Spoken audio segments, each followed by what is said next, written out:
and welcome back to ASD A New Perspective, the podcast show where we help you understand what is going on in the mind of your child.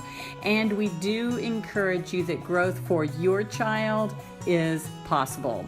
I'm Kat Lee, and we continue our conversation with Dr. Gutstein concerning the heart of RDI, the guiding relationship, mindful guiding and mind guiding. As we continue our discussion, Dr. Gutstein answers my question concerning parents and anxiety and the mindful guide relationship. What is mindful guiding? Dr. Gutstein continues. Well, what I love about it is what I always love about RDI, and it's the same here. It's as much about the guide as it is readiness as it is about the student, because no matter how many times we're told, we tend to lean on, was the student ready? And it's so much about the guide. And you were just speaking about anxiety, about disengagement. As long as that's still there, the guide isn't ready. That's right. And it may be there for a very good reason. In other words, and I say it's both of them, it may be because the student will disengage, right? So it may be that, it's telling you the relationship yet isn't ready. It's not yet telling you who it is, but it may be that, there's this missing piece. Right. Their mutual investment in this relationship and energizing it and keeping it going. My 2.5-year-old realizes that I'm still the source, along with himself, of his growth. And he's so invested in his growth, as he should be, that he wants to stick around with me. He's also, again, beginning to see that he can do a bit of that on his own, which is really nice. But it's not in any way interfering with the idea that this is primary. So he's not really thrilled if I say I'm going to walk away and go upstairs for a while. He said, no, Papa, stay down here, stay down here. He doesn't always want me now to be in the midst of everything, but he wants me to be there to help if he needs it, to provide the emotional, what we call autonomy support, right? While he is experimenting, and at times to set limits as well. When he gets tired and he starts to get disorganized, for instance, his play with trains can rapidly become wanting to crash and break them and destroy them. And I know that after a nap, he has to go in his stroller, whether he likes it or not, walk around the block till he falls asleep and get a nap, because he's getting very disorganized at that point. Now, he's not asking me to do that, but that's one of the other reasons I stick around, because he has that, like any 2.5-year-old or any child who's just developing this mental capacity, they're going to wear out. You're going to start to see a deterioration in this, and you're going to have to set some limits as well in this process. Not something you can do all day long. I mean, because like when we have a guiding relationship in the sense of, challenging and just all day long, I'm saying, well, you couldn't do that with anybody. No. It's impossible.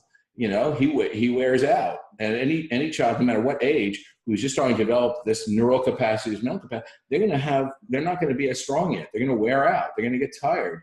You're going to start to see a deterioration, a desire for more repetition. By the way, nothing to do with autism. Desire for less organized types of things, more controlling things. I see the same thing in my grandson. Now, it has nothing to do with autism. And I say autism in a sense has nothing to do with autism, but it has to do with the fact that he's now sort of doesn't have the mental resources to maintain that growth-oriented direction that, I talk about stability maintaining. Well, you wind up with below a threshold of mental resources, whether that's through fatigue, illness, other vulnerabilities. You can see that sometimes rapid movement from growth seeking to stability maintaining in a typically developing child as well throughout the course of the day, especially very young child like that, right? So that's another function, of a guide. So again, we're not talking about perfect all day long functioning, are we? But we are talking about sufficient experiences where the guide, as you say, is not having to feel anxious that the relationship is not primary for both of them. Right? It's and they know that doesn't have to be worried. You don't have to worry about that. They're not going to, you're not going to, when the child wakes up from that nap, it's not they're suddenly going to not want to hang out with you or they're going to drift away. They're still invested as much as you are. There's a mutual investment in that process. That's, I think, and that becomes something you don't have to question. That's when you have a guiding relationship in place. And at that point, when you want to shift and you want to say, okay, how do we use this now? right, for specific elements of growth for that child. And that's when we start to move into dynamic intelligence. Right? I think what you said toward the beginning too was really critical, and I want to go back to that for a moment. It's not just the guiding relationship, it's the mindful guiding relationship, and that as consultants, we're in that parallel process of remembering that's what's important. That's right. It's mindful, and it's again, that parent can be mindful of what I just said, which is, hey, I feel relaxed about our relationship. I'm not perfectly relaxed about raising this child. I mean, there's tensions, there's always stresses, but the one thing I don't have to worry about is this relationship going to be there tomorrow, an hour from now, 5 minutes from now? Is this mutual investment in us something that is ephemeral, something that I have to continue to work towards? Then you're still in the GR development phase, right?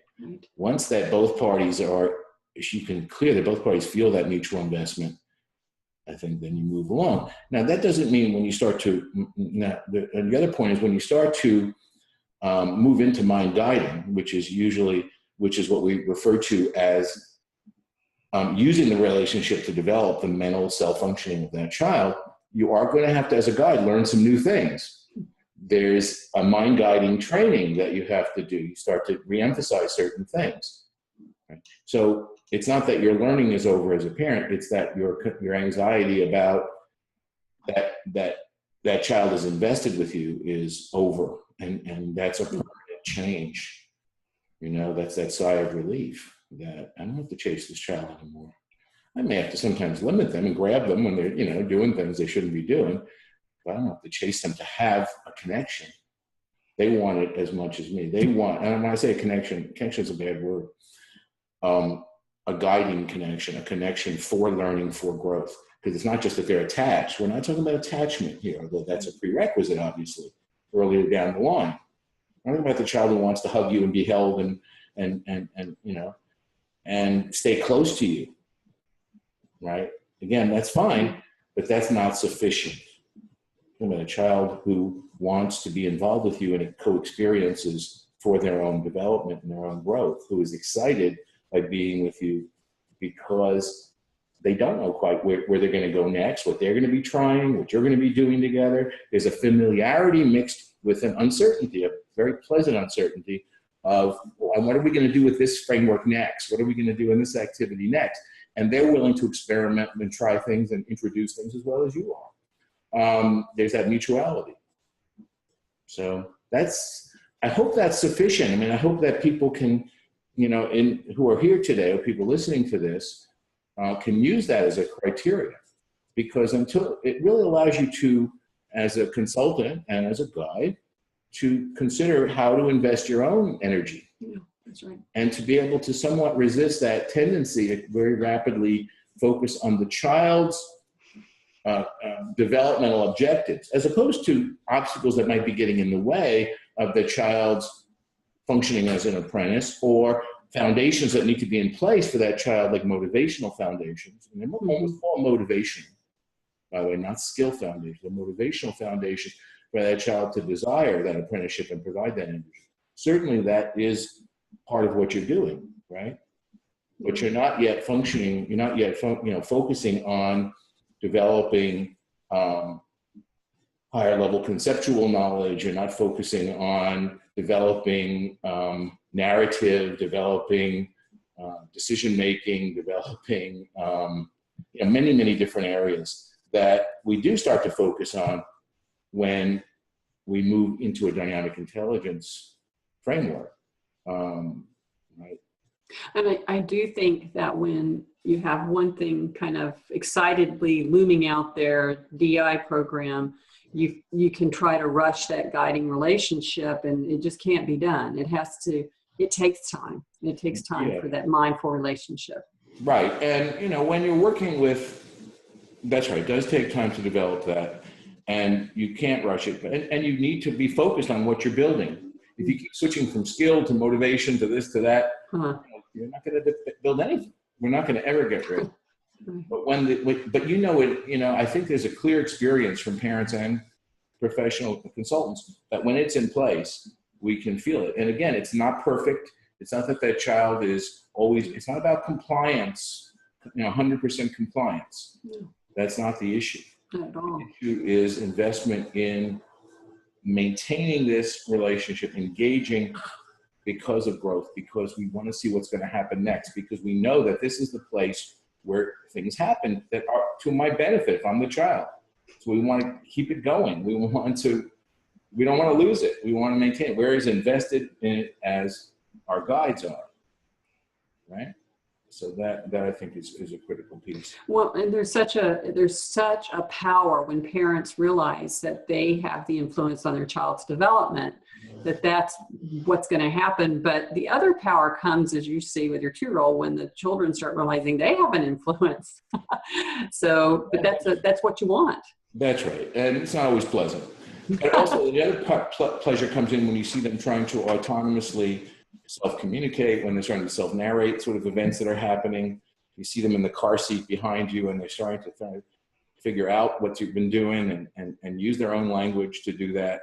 When you see them trying to do tasks, even if they're tasks that are too hard for them, and you have to, back them up a little bit, but you see them moving towards that competence and wanting to become more competent on their own, as much as when they are with you and they are available for your guidance more directly. Those all become the things that are motivating for you. Mm-hmm. But again, that's not achievable when the primary anxiety is them disconnecting, them walking away, them losing, them not valuing this relationship. So that becomes a predominant thing. And it's not going to change. I mean, as long as that's the feeling in this relationship, as long as that's a predominant feeling, then you can't really work on growth. You can't get anything else done. That has to be addressed primarily. It's not that we live with that. And I think that's one of the major distinctions between RDI and other modalities is that some of the other modalities assume that that's just going to be there. So they have to use a lot of external reinforcers or a lot of other odd things to do. But we assume that that is going to be the number one thing that we're going to move past. We are going to have that motivation in place. We are going to develop that intrinsic, powerful desire for growth through the relationship. And that is going to be our prerequisite for moving on. And thanks for joining us for ASD, A New Perspective, the podcast show where we help you understand what is going on in the mind of your child. And we encourage you that growth for your child is possible. I'm Kat Lee. See you next time.